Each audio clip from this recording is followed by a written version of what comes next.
We are about to head to Lake Hartwell. We're gonna stop, do a little boat truck wash the filth off from the last tournament. But we said we were gonna answer everyone's questions. So those of you that sent questions in on Instagram, we're going to answer them right now. So if you asked one, stay tuned. Maybe we'll answer it. If not, stay tuned. Maybe you'll learn something new that you didn't know about the team. See you guys at Hartwell.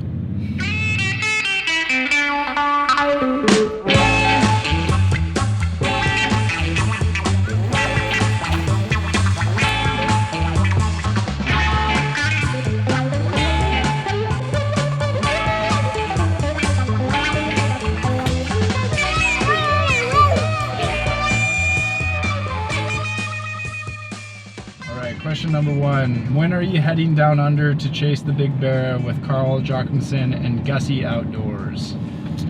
Oh man, I've been wanting to go to Australia to chase barra for a while, but it just has not worked out with having babies and schedules and prior obligations. So hopefully within the next, I don't know, I'd say like 2 to 3 years, hopefully we make it down there to Australia. And I want to do a Murray cod trip, and I want to kill red stag while I'm down there. What is the most important thing about the mental side of fishing and trying to become the greatest to ever do it? The greatest part about the mental side, or the most important part of that, I would say perspective is probably the biggest key of that. And understanding, you know, with that perspective that you're playing one of the most losing sports there is in the world. Oftentimes you're going to get beat more times than not. And so it's having the perspective to understand kind of where you fit in the game and where you can take small wins away. You know, turning a terrible practice into a top 20, things like that. Taking those moments and having that perspective and being able to turn those into wins and having that damage control, I think, is one of the biggest mental sides of it. Who could win wrestling, Brandon or Kyle, and why is it Brandon? Great question. Fantastic question. Why is Vandy 0-5 or Kyle 0-5, whoever you want to give that to? Well, it's not because I'm stronger, it's just because I've got more skill. That's just purely it. He makes too many mistakes, and I beat him. Are any restocks of the tourney tees planned? There are no plans to restock tourney tees at this point. I think we've only re-ran one once before. We re-ran bottle rockets at Champlain. I don't even know if we're going to do any more tourney tees in the foreseeable future, but the plan is to come out with some new designs that will just kind of live on the website, limited drops from time to time, and you know, get an email subscriber list going where people can sign up for that and get the first notifications on those drops so that people know what's coming new, and then hopefully start to build that up and cycle that into, you know, giving some people some first rights on sponsor baits that are maybe coming out, give them a pre-release or something like that. Do you think you're a better fisherman now or when you were winning a lot more?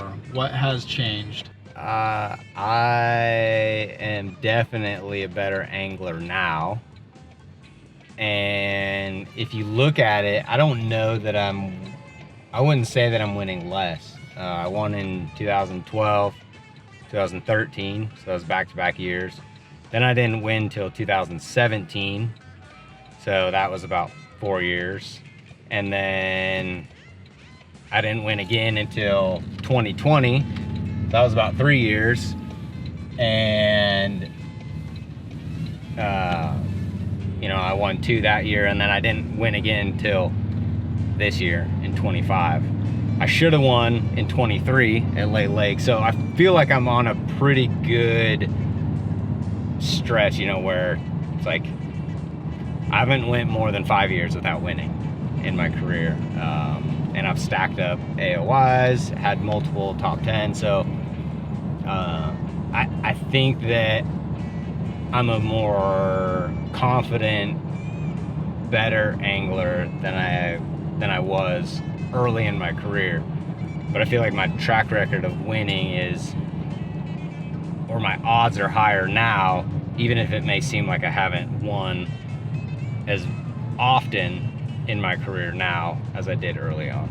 Over under on how many hook sets Kyle misses this year? He's not batting a very high average right now.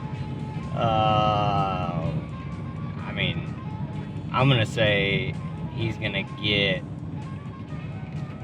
65% of the hook sets this year. I feel like that's, giving him credit where he's gonna pick it up on the back end. The real question is, by with Brant, realtor, how many hook sets have you seen that are actually stumps on the videos? That's the real over-under. Half. At least half. What is more exciting, a screaming bull at 20 yards or a 10-pounder eating a mag draft? Screaming bull at 20 yards. Makes the hair stand up on your neck. Lasts a little longer. What is the team's favorite elk meal? Ooh, I would say the favorite elk meal, it's probably a toss-up between just straight elk backstrap or elk meatloaf. It's got to be one of the two. Elk meatloaf seems to get requested quite often between Kyle and I. But I'm gonna go with elk Crunchwrap Supremes that Tiff makes. They're the new one this year, and they're the deal. Truck stop living.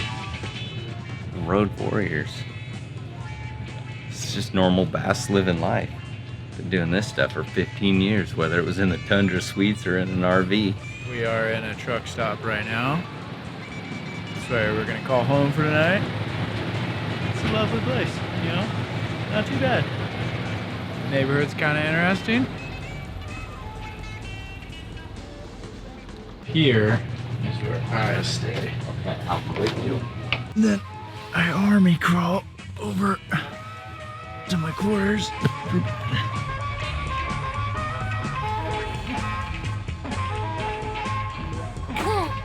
Got it. Getting back on the road. Gotta head to South Carolina. On the road again. So I'm gonna leave the camera in the truck and I'm just gonna go get coffee, but I'll be back. How did you and Tiffany meet, and what led y'all to your decision of family living on the road?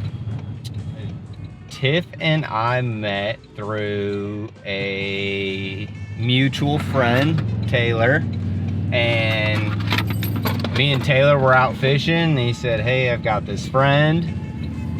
Do you care if she comes out on the boat with us? She's looking for something to do. My first question was, she good looking? He showed me pictures. I said, yeah, go ahead, right? I'm a 23-year-old at this point. Just finished up my first year on tour. We're out in my wrap boat, and here she comes walking down the dock, and I don't even think we fished the rest of the day. She showed up a little later than we were expecting, so we just kept fishing, and then by the time she showed up, we just went to dinner on the lake, and then we hung out that weekend, and we've been together ever since. And then I kind of always knew that I wanted to travel with my family on the road. My dad wasn't always around when I was growing up, and I didn't want to have that time away from my kids as much. And so I knew that was kind of important, and that's why I waited till I was a little bit later to have kids, because I wanted to be more established. I wanted to be able to financially afford to have them on the road. And me and Tiff had spent time early in my career, away, where like she worked in Alaska for 6 months and I was on the road, and we didn't see each other. And we just knew at that point it was like she was either going to travel full time or we were going to have to go our separate ways. And we just took the leap for her to travel full time, and we've never looked back. Another question is, will Kora get to drive the boat before Vandy? I think Kora's already driven the boat with a little help, but I'm not gonna let Vandy sit on my lap and help him steer and push the pedals, so that'd get a little awkward. Vandy Hammer makes 10 casts with a bait caster. How many are backlashed? 9.5. 9.5. The half of one is because he backlashed in the first half and got lucky that the bait was big enough to carry his backlash out. How should you fish practice days before tournaments? Oh, that's kind of a broad question. How do you fish practice days before tournaments? The easiest way to break that down is probably just sampling as many techniques or areas, depending on the body of water, understanding what stage the fish are in, what water clarities and types of covers are available throughout the lake, and spending your time in, you know, the areas or around the types of cover that you think the fish are using, dependent upon the time of year and the conditions. So it really depends on what variables there are on that body of water at that time of year, and playing into those and coming up with a game plan. You know, I don't try to set the hook on everything in practice, but I also don't shake everything off in practice. I want a sampling of what size of fish are in an area, and if I, you know, get 2 or 3 bites in a row that are better than average, I'm probably going to shake the rest of them off and save them for the tournament time. And I don't have to have an area dialed in practice unless I know I'm committed to that area and I'm making a long run. Then I want to be dialed in as much as possible in that area, so that if I need to make adjustments with a short amount of time in the tournament, I can make those adjustments. What is the go-to camera, lens, and mic used to film the series? Part 2 is, if any ND filters, what are you guys using? I can answer the camera lens part. As far as that equipment side of it goes, most everything is shot on a Sony A7S III, and the lens that we use the most, I would say if it's off water, it's probably a 24-70 now. For a long time it was just a straight 24-1.4, but now it's a 24-70 2.8 G Master lens, and then the other one is a, was it 200-600 Sony lens, and that's what Kyle shoots a lot of the on the water stuff with, boat to boat. Gives him a good depth to be able to punch in and get those tight shots, you know, and get maybe a wider hook set when he actually does get a hook set. ND filter wise, you're running a new ND filter this year, so you're gonna have to fill in on that, because I don't know what that is. Monopod is super helpful, and we use the DJI lav mics, and those have been great for us. We just cycle them out for the day. One mic lasts about 4 to 5 hours, and the other one about the same. Polar Pro ND filters, they're variable NDs. You're gonna want probably, I believe it's the 4 to 6. That's and I'll link all this information below too. Next question, coming from Idaho, what is your biggest challenge becoming a pro bass angler? I'm hoping to do the same for Montana. The biggest challenge coming from Idaho, or really anywhere in the Pacific Northwest, is just time. You know, the travel time to get to any of the events is the most difficult part. The closest elite event that we've ever had is 1,000 miles from the house, and I think qualifying wise you have pretty equal opportunity through the Bass Nation. If you're going to try to do it through the opens, it's a little bit more difficult, but you've got the qualifying steps through the Bass Nation to be able to do it where your time and your travel is a little bit easier until you qualify, and then once you qualify, there's no getting around that. Best ice cream shop in the country? One of the best cut ice creams we've ever had is the Nitro place in Dallas, Fort Worth. I don't remember the name of it, but that Nitro ice cream place is legit. We're gonna take a break, wash the boat, wash the truck, and then we'll come back and answer some more questions when we're driving.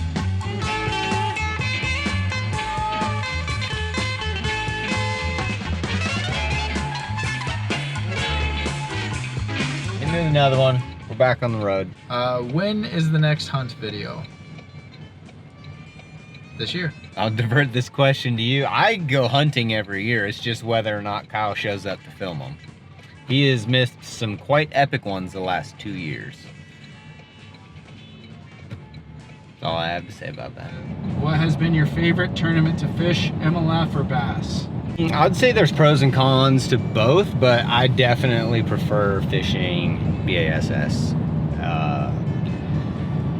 I still think the weigh-ins, the crowds, the interaction is something special. You have more of those winning moments.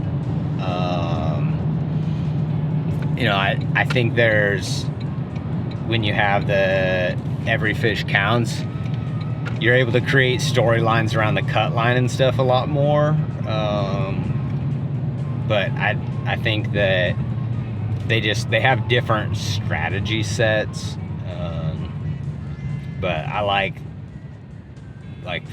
5, when it's 5 biggest fish, I feel like when you go to different bodies of water, the size of the fish becomes more relevant.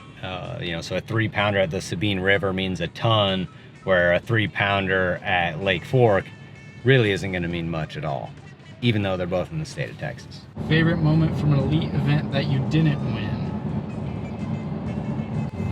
I would say the weigh-in at Lake Fork when me and Swindle tied and Lee beat both of us. Like catching a dirty 30 that week. That was the first time I'd done that. That was the first century belt. And just something about that weigh-in it just had a different feeling to it. So that would have to be one of the favorite moments for sure. In an event that I didn't win. It felt like I'd won, even though I didn't actually win the 100 grand. We made it to Lake Hartwell. We're getting the camper all kind of squared away, set up, but my question time is over, I'm told. And so we're passing the baton to Tiff to answer said question. How does Tiffanie keep the girls occupied and entertained while traveling? Teach me your ways, please. I have a toy bin in the front passenger seat, and I have a snack tray in the front passenger seat, and I use them sparingly. So I wait a while, we feed them right before we get in the car, and then I hand a toy back, and then Kora is old enough to know to pass me the toy back if she ever wants to see it again, because I don't stop for her throwing toys on the floor. And snacks, I kind of watch the time to make sure they're not just snacking all day, because I have made that mistake. But yeah, just sometimes throw in some kid music. Sometimes silence is great because they fall asleep. What is the best place for cut ice cream, and what flavor are you getting? Oh, we really like the local shops, but you can't always find them. I usually tend to go toward a peanut butter, chocolate, caramely type. So if it's Reese's or anything similar.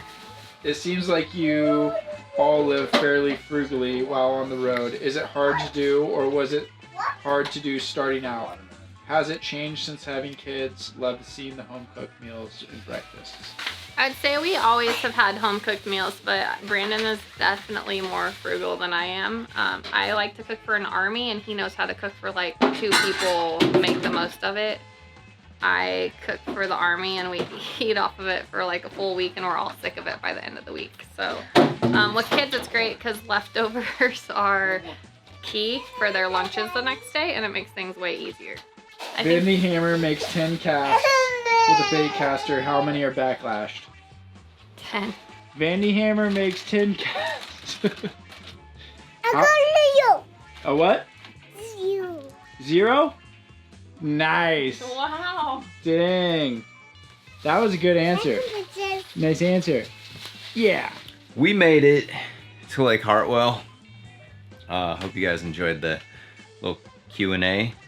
That was actually Kyle's idea, so if you liked it, you can actually give him credit. He maybe did something good. If you thought it was a waste of your time, let him know that too, please. See you guys on the Lake Hartwell video, probably. That'll probably be our next video.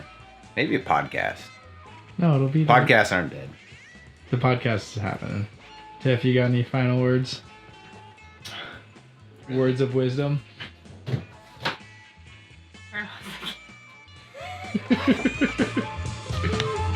Goodbye.